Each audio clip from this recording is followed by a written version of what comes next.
Chapter 41. The Summer. On clear summer days, Roz and Brightbill and Chit-Chat liked to go exploring. They investigated the island's sandy southern point. They marveled at the rainbows that curved up from the waterfall. They surveyed the forest from the branches of tall trees. They met new friendly creatures, and sometimes they met new unfriendly creatures. But the only creatures they had to worry about were the bears. One time they came upon a bear fishing in the river, and Roz whispered, "You know what to do." Brightbill flew up and away. Chit-Chat scurried home through the treetops, and Roz melted into the landscape as only she could. Later, they met back at the nest and told the neighbors all about their brush with danger. On dreary summer days, they would stay inside. Roz asked Brightbill and Chit-Chat about dreaming, and about flying, and about eating, and about all the things they could do that she could not. But the youngsters had too much energy to sit still for very long. They spent one drizzly afternoon kicking acorns around the nest.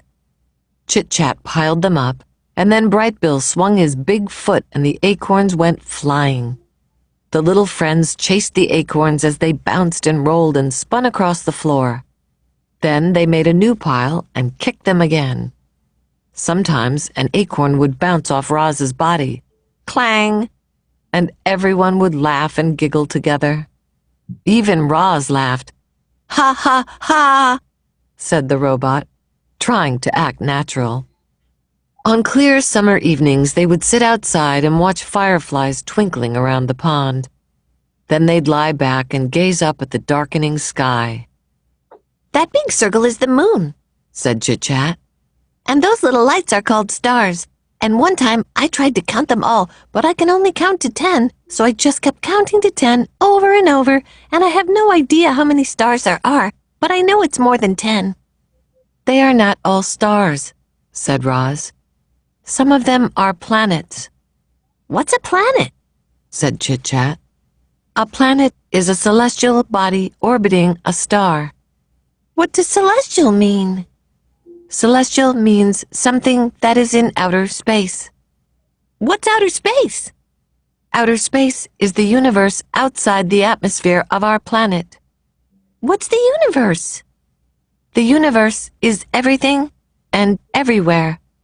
"Oh, so the universe is our island?" None of them would ever really understand the universe, including Roz. Her computer brain knew only so much. She could talk about the Earth and the sun and the moon and the planets and a few stars, and not much else. The night sky was full of streaking, shimmering, and blinking lights that she simply couldn't identify. Clearly, Roz was not designed to be an astronomer. On dreary summer evenings, Roz and Brightbill would curl up together, just the two of them, and listen to the rain pattering on the roof of the nest. The robot would tell stories of annoying pine cones and terrible storms and camouflaged insects. But the sound of rain always made Brightbill sleepy, and he'd be out before his mother could ever finish a story.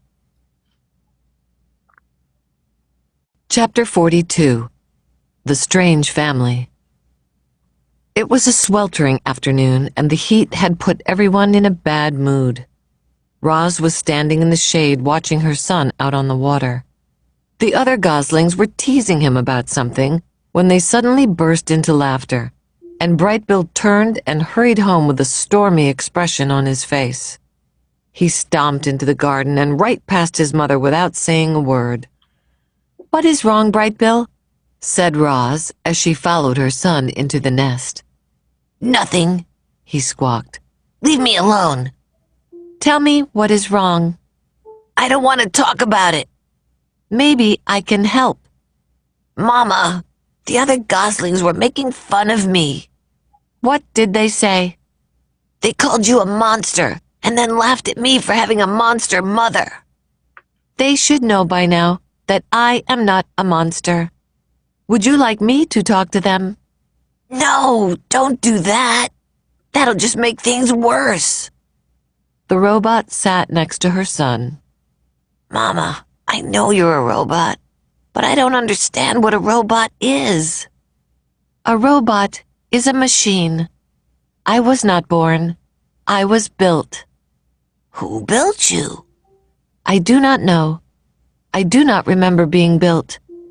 My very first memory is waking up on the northern shore of this island. Were you smaller back then? Said the Gosling. No, I have always been this size. Roz looked down at her weathered body. However, I used to be shiny, like the surface of the pond. I used to stand straighter than a tree trunk. I used to speak a different language. I have not grown bigger, but I have changed very much. The robot wanted to explain things to her son, but the truth was that she understood very little about herself. It was a mystery how she had come to life on the rocky shore. It was a mystery why her computer brain knew certain things, but not others. She tried to answer Bright Bill's questions, but her answers only left him more confused.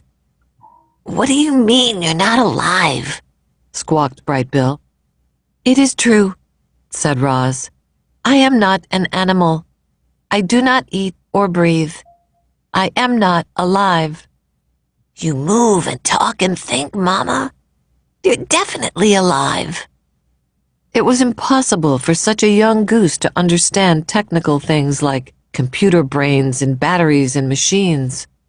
The Gosling was much better at understanding natural things like islands and forests and parents. Parents. The word suddenly left Bright Bill feeling uneasy. You're not my real mother, are you? There are many kinds of mothers, said the robot. Some mothers spend their whole lives caring for their young. Some lay eggs and immediately abandon them. Some care for the offspring of other mothers. I have tried to act like your mother. But no, I am not your birth mother. Do you know what happened to my birth mother? Roz told Bright Bill about that fateful day in spring, about how the rocks had fallen and only one egg had survived, about how she'd put the egg in a nest and carried it away, about how she'd watched over the egg until a tiny gosling hatched. Bright Bill listened carefully until she finished. Should I stop calling you Mama? Said the gosling.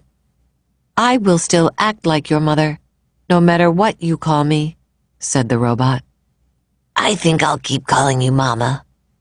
I think I will keep calling you son. We're a strange family, said Bright Bill with a little smile. But I kind of like it that way. Me too, said Roz. Chapter 43. The Gosling Takes Off. It must be hard to have a robot for a mother. I think the hardest part for Bright Bill was all the mystery that surrounded Roz. Where had she come from? What was it like to be a robot? Would she always be there for him? These questions filled the Gosling's mind, and his feelings for his mother swung between love and confusion and anger. I'm sure many of you know what that's like. Roz could sense that Bright Bill was struggling, and so she spent a lot of time talking with him about families and geese and robots. There are other robots on the island? Said the Gosling during one of their talks. He'd been sitting beside his mother in the garden, but now stood and faced her. Yes, there are others on the island, said Roz, but they are inoperative. Inoperative? For a robot, being inoperative is like being dead. Where are the dead robots? They are on the northern shore. I want to see them. I do not think that is a good idea. Why not? You are still a Gosling. You are too young to see dead robots. I will take you to see them when you are older. Mama, I'm not a Gosling anymore. Bright Bill puffed out his chest. I'm already 4 months old. I am sorry, said Roz, but you cannot go. Bright Bill stomped around the garden and squawked. This isn't fair. I promise I will take you to see them when you are older, said the robot. But I want to go now. Please calm down. You can't even fly. I could take off and you wouldn't be able to stop me. Roz stood, and her long shadow fell across her son. The Gosling could feel his emotions swinging wildly, and for a moment, he was actually afraid of his own mother. Without thinking, he sprinted toward the pond, beat his wings, and flew away.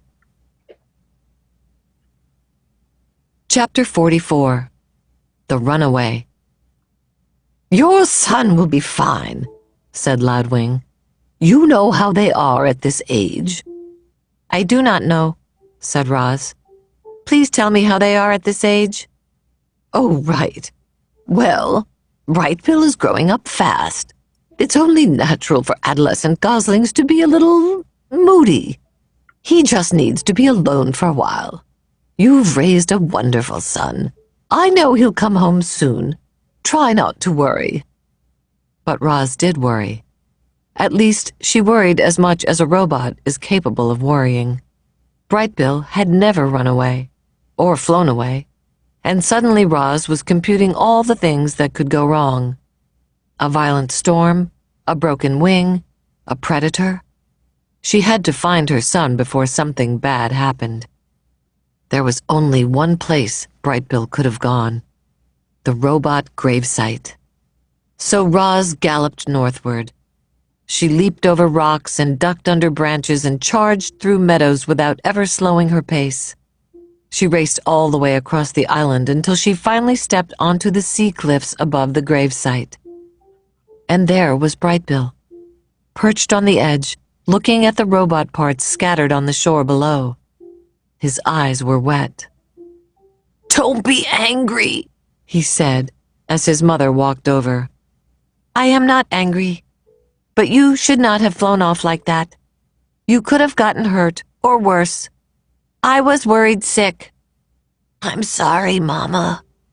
It is okay, said Roz. It is only natural for goslings your age to be a little moody. Mama, I need to understand what you are, and I think it might help to see those other robots. You are right. It might help. Why are you not down there? I was about to go, said Brightbill. But I got nervous. I want you to go with me. Let us go down there, said Roz. Together.